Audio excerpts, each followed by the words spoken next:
उसको अच्छा लगता है। तो गायक को गीत कभी पुराने नहीं लगते, प्रेम के शब्द कभी बेगाने नहीं लगते। गायक को कभी गीत पुराने नहीं लगते, प्रेम के शब्द कभी बेगाने नहीं लगते। अरे जिनको विषय कसायों की मदिरा चढ़ गई हो, उनको संतों के शब्द सुहाने।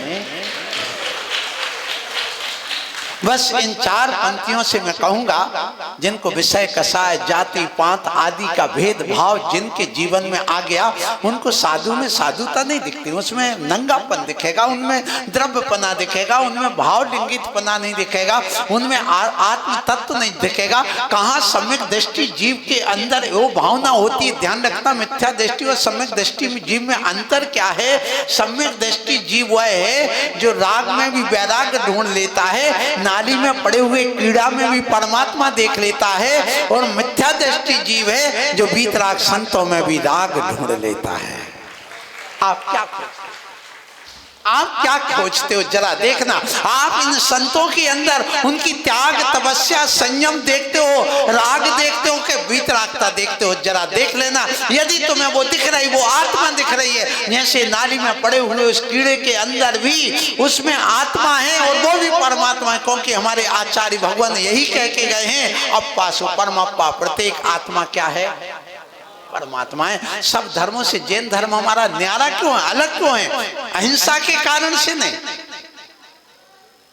जैन धर्म सिर्फ एक ही कारण से सब धर्मों से अलग है, क्योंकि प्रत्येक व्यक्ति कहता है एको ब्रह्मा द्वितीयो नास्ति, ब्रह्मा एक ही हो सकता, खुदा एक ही हो सकता, दूसरा नहीं हो सकता। लेकिन जैन धर्म कहता अप्पासो परमप्पा, प्रत्येक आत्मा परमात्मा और खुदा है और बन सकता है। ये जैन दर्शन का मूल सिद्धांत है। इसलिए हम सब वही साधना करते हैं और साधना करके अपनी आत्मा को परमात्मा बनाने के लिए कार्य करते। इसलिए मैं आज के इस प्रवचन में कहूंगा कि देखो, अपनी उस आत्मा को पहचानो, आत्मा को समझो, आत्मा की उस गुण धर्म को जानो, उनको प्राप्त करो। हमारा मूल उद्देश्य मात्र एक ही है। क्या है? हमें अपनी आत्मा को परमात्मा बनाना है। तो आत्मा को जब परमात्मा बनाना है तो क्या करोगे? अरे जिसको गणित पढ़ना हो तो वो गणित के टीचर के यहाँ जाता है, जिसको व्यापार करना हो तो वो अच्छे व्यापारी के पास जाता है, जिसको IAS IPS बनना हो तो वो उसके पास जाता है, जिसको खिलाड़ी बनना हो तो खिलाड़ी के पास जाता है। इसी प्रकार जिसको परमात्मा बनना हो तो वह परमात्मा के दर्शन करने को जाता, उनकी संगति में जाता, उनके पास रह करके ज्ञान प्राप्त करता है। क्योंकि जिसके पास जाओगे वही तो देगा, वही तो मिलेगा। इसलिए कहा जाता तुम्हें परमात्मा बनना, सुबह से जाइए परमात्मा की मूर्ति के दर्शन करिए, और उस मूर्ति के दर्शन करते करते मूर्तमान के दर्शन हो जाते, उस परमात्मा के दर्शन हो जाते, अपनी आत्मा के दर्शन हो जाते। क्योंकि जब अपनी वस्तु कोई खो गई हो तो दूसरे की वस्तु देख करके अपनी वस्तु याद आ जाती है। कह रही मैं तो ये भूल आया, अरे छत्ता तो मेरा वही रह गया, मैं कहाँ भूल गया, अरे ऐसा कैसे हो गया। तो ये इसलिए कहा जाता कि तुम सुबह से शाम तक घर गृहस्थी के चक्कर में अपनी आत्मा को भूल गए थे। सो सुबह से उठो, पुनः जाओ भगवान के चरणों में और उनसे कहो भगवान आपका स्वरूप ये है तो मेरा स्वरूप तो वही है जो आपका है। इसलिए सम्यक दृष्टि जीव सुबह से उठ करके अपनी आत्मा में परमात्मा को निहारता देखता है। कल मैंने बताया था, आप सुबह से निकलिए और जाइए भगवान के पास और दर्शन करिए, और घर से कैसे निकलना ये सारी विधि आपको हमने बताई थी। अब जब मंदिर में आए हो तो ये ध्यान रखना, भगवान की ये जो प्रतिमा है ये हमारे लिए आईना है। अब ये बताओ, आप लोग अपने आईने में मुख देखते हो तो आईने में क्या देखते हो? आईने में आईने को देखते हो कि आईने में की गंदगी को देखते हो कि अपने चेहरे को देखते हो? यदि अपने चेहरे में कालिक लगी है तो कालिक आईने की पहुंचते हो कि अपने चेहरे की पहुंचते हो? बोलो। आईने में किसको देखते हो? अपने आप को। और अपने आप में क्या देखते हो? अपनी दोष को, अपनी गंदगी को, अपने विकारों को, फिर उसको हटाते हो। आईने को आईने से हटाने से नहीं, अपने खुद से हटाने से वह गंदगी आईने में जो दिख रही है वो दूर होगी। इसी प्रकार तुम वहां तो ये सब करते हो, लेकिन मंदिर में आकर के क्या इस परमात्मा की प्रतिमा रूपी आईने में अपने आप को देखते हो कि दूसरों को देखते हो? बस मुझे ये बात बताओ। हम दूसरों को देखते, खुद को नहीं देखते। जब फोटो खींचती है तो तब हम एक दूसरे को देखते, जब फोटो बन के आती तो किसको देखते हैं? हमारी फोटो है तो काम की, नहीं है तो कोई काम की नहीं। आप जब खरीदने जाते कौन सी फोटो खरीदते? मोहल्ला पड़ोस वालों की क्या खुद की?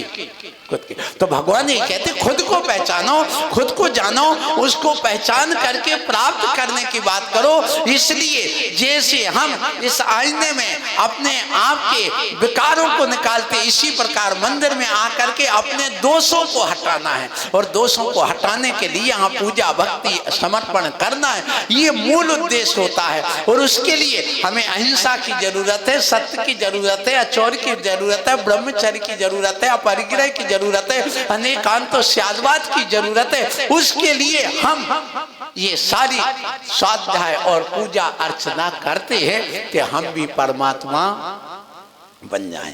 ईमानदारी से बताओ कितने लोग हैं जो अपने आप की आत्मा को परमात्मा बनाना चाहते?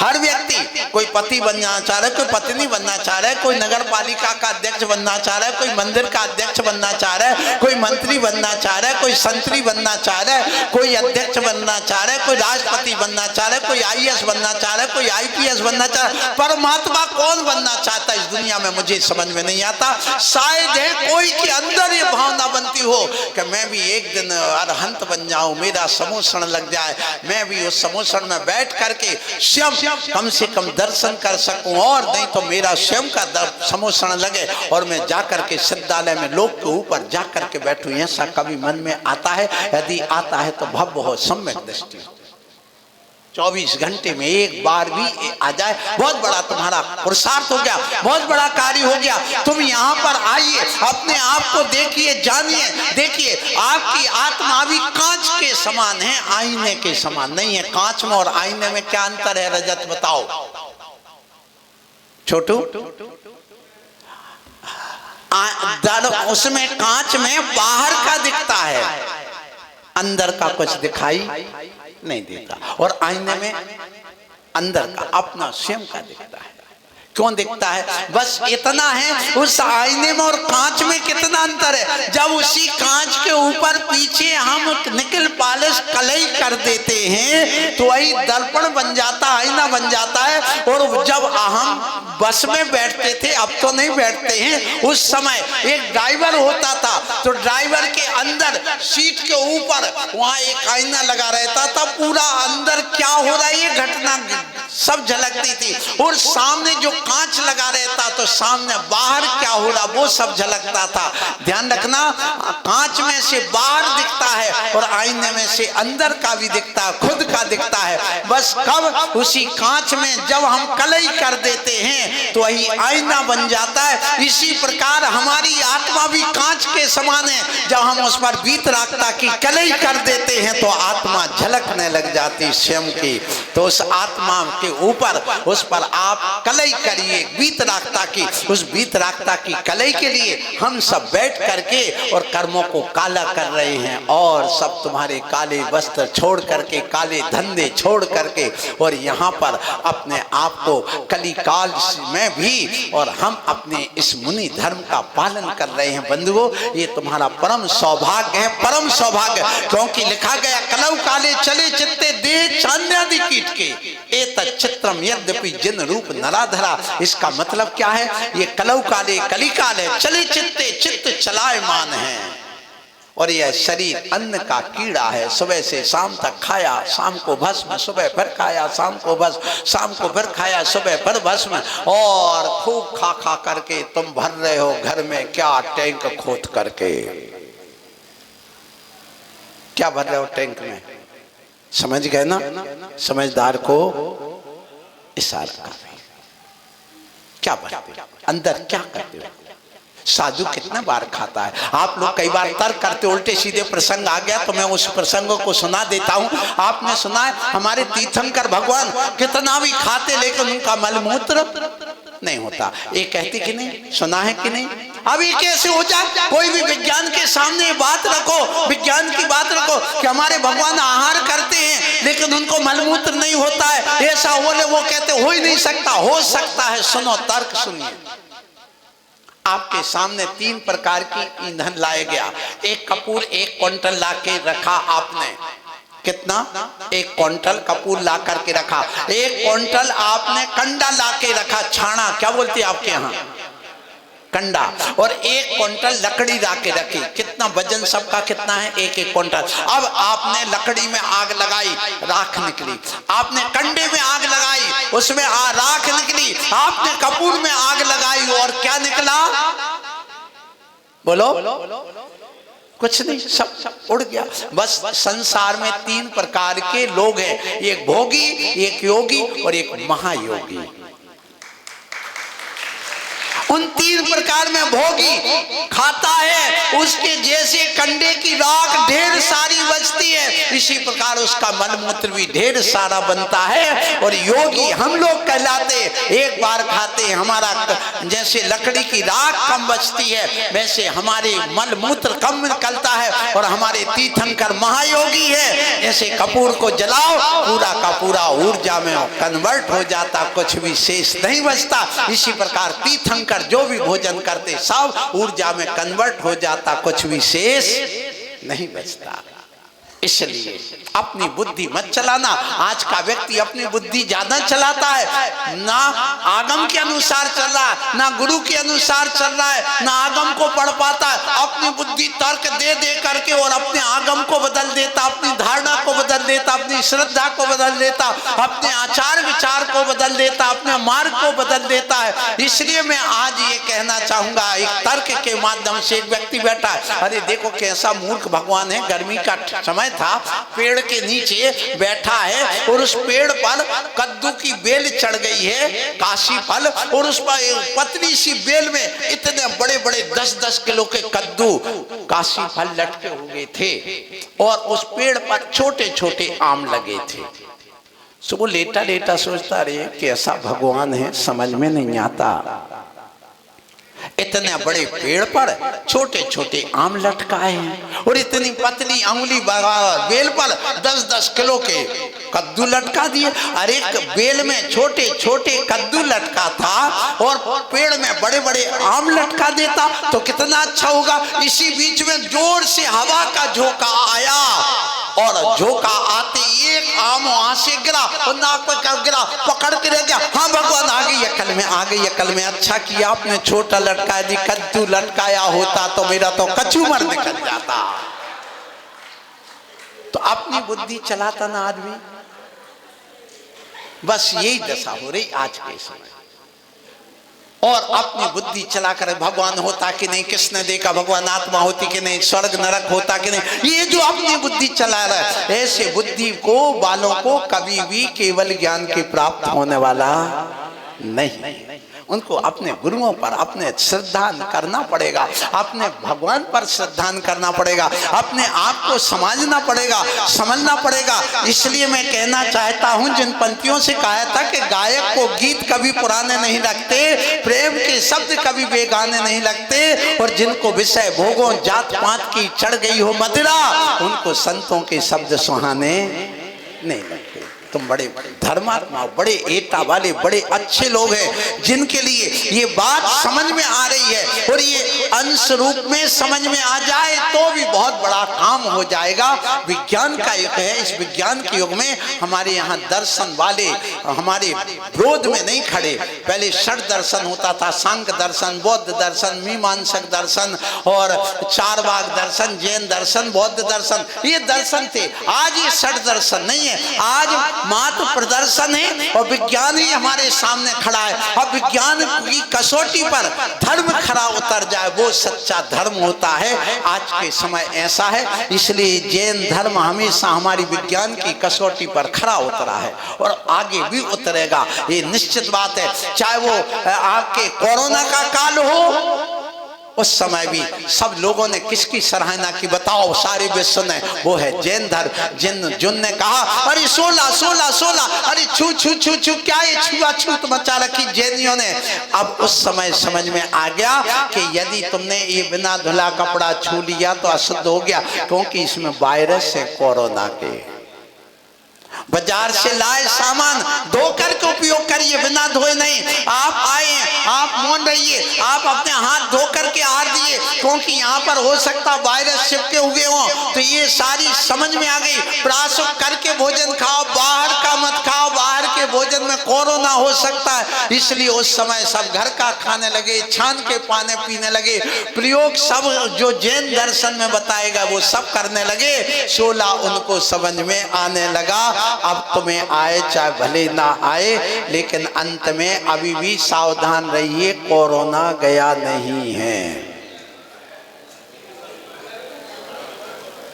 कोरोना गया नहीं है, ये ध्यान रखो।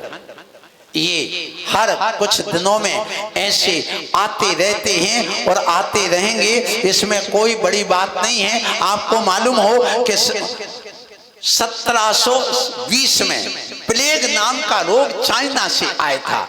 इसके बाद में 1820 में कोरिला नाम का एक रोग वायरस आया था, वहीं चाइना से। फिर 1920 में स्पेनिश फ्लू आया था, जिसमें करोड़ों लोग हर बार मरे। फिर इसके बाद में 2020 में कोरोना आ गया, और ये उन्हीं देशों से पैदा होते जहां सबसे ज्यादा मांसाहारी लोग होते हैं। मांसाहार से ये सारे वायरस फैलते हैं। ये विज्ञान का शोध है, रिसर्च है।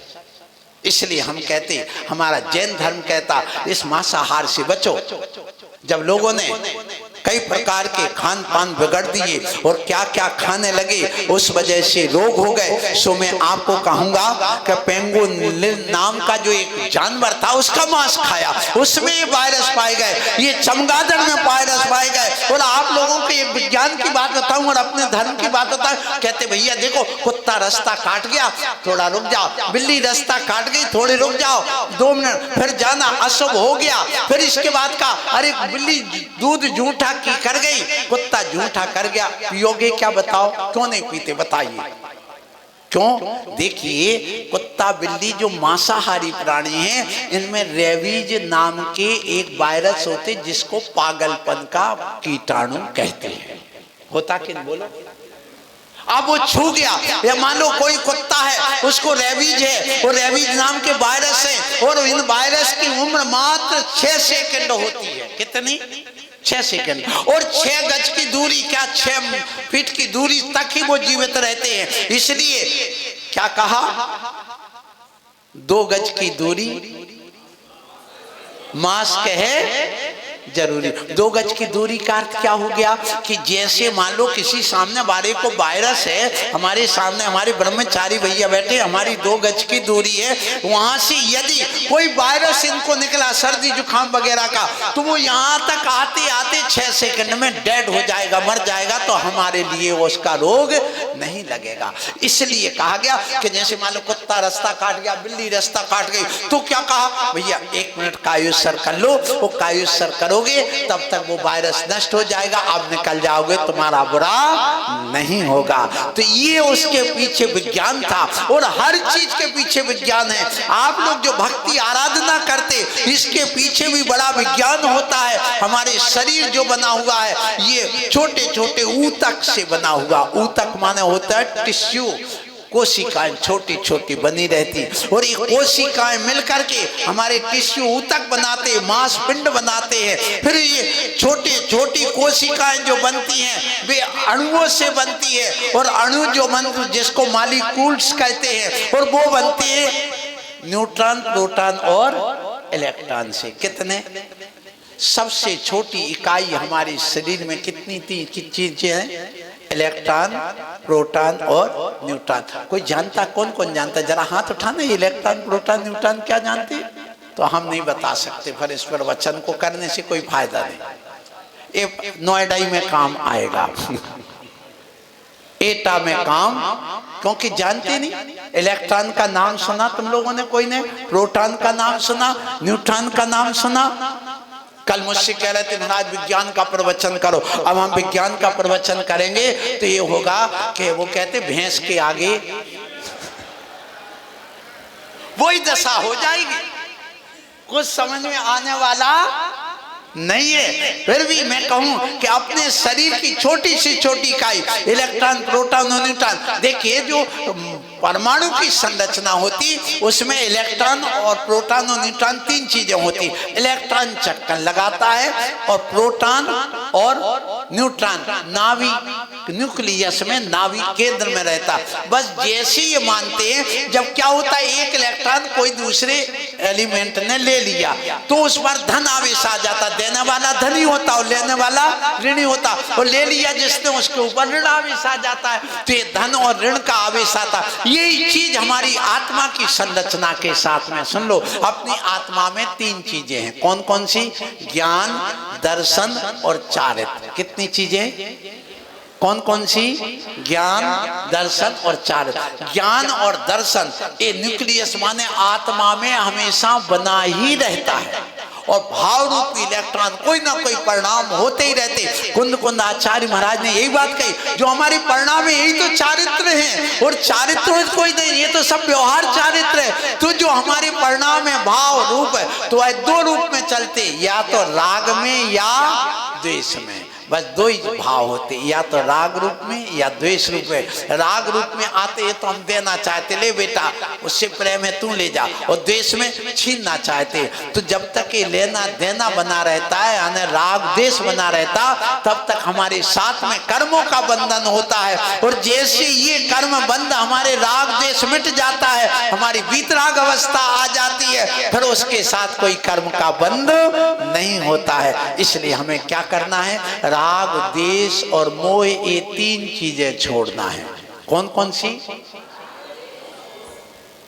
राग क्या कहलाता, द्वेष क्या कहलाता है, मोह क्या कहलाता है? देखिए देखिए, अब ये पेन है, उदाहरण समझना, ये पेन है, ये पेन बहुत अच्छा है, तो क्या हो गया?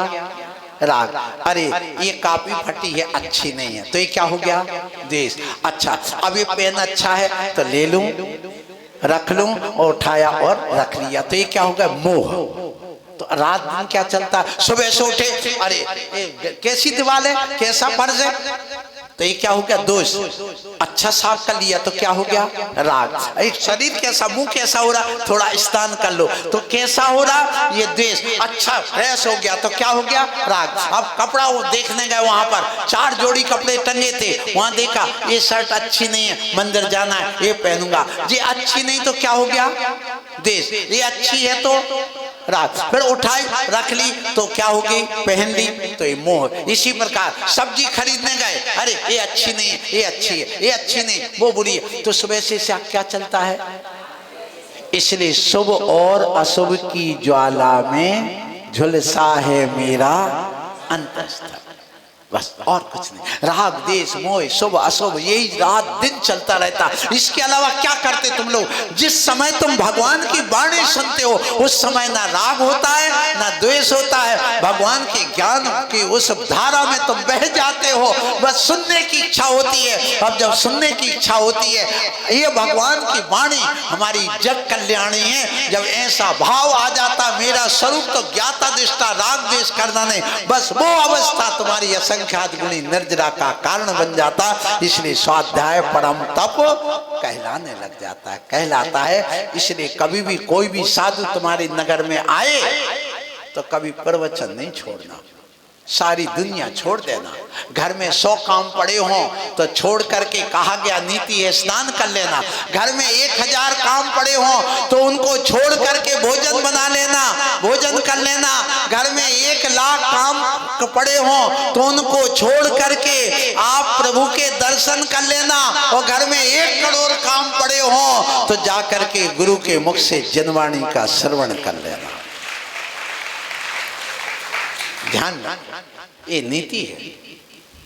क्योंकि जब गुरु की जनवाणी सुनने जाओगे मुख से तो तुम्हारी जनवाणी का श्रवण हो गया। और ध्यान रख लो, ये मुनि महाराज, मैंने पहले दिन कहा था भगवान बोलते नहीं, जनवाणी तुम पढ़ते नहीं। मुनि की काया भगवान का रूप होता है और मुनि के शब्द जनवाणी का रूप होता है और गुरु अपने आप में गुरु होता है। इसलिए गुरु ब्रह्मा गुरु देवो गुरु महेश्वरा और गुरु साक्षात परम ब्रह्म तस्मै श्री गुरुवे नमः। इसलिए इस पंचम काल में जो गुरु का महत्व है वो महान स्थान है, क्योंकि आज प्रभु नहीं है, हमारे सामने गुरु हैं। जैसे हम लोग पढ़ते हैं नमो अरिहंताणम नमो सिद्धाणम, के नमो सिद्धाणम नमो अरिहंताणम, क्या पढ़ते हैं? पहले अरहंत का नाम लेते, क्यों? हमारा उनसे स्वार्थ बनने वाला, उनसे हमारे कार्य बनने वाले हैं, उनके हमें दर्शन मिलेंगे, उनसे हमारा सम्यक दर्शन पुष्ट होगा, इसलिए हम पहले उनको याद करते।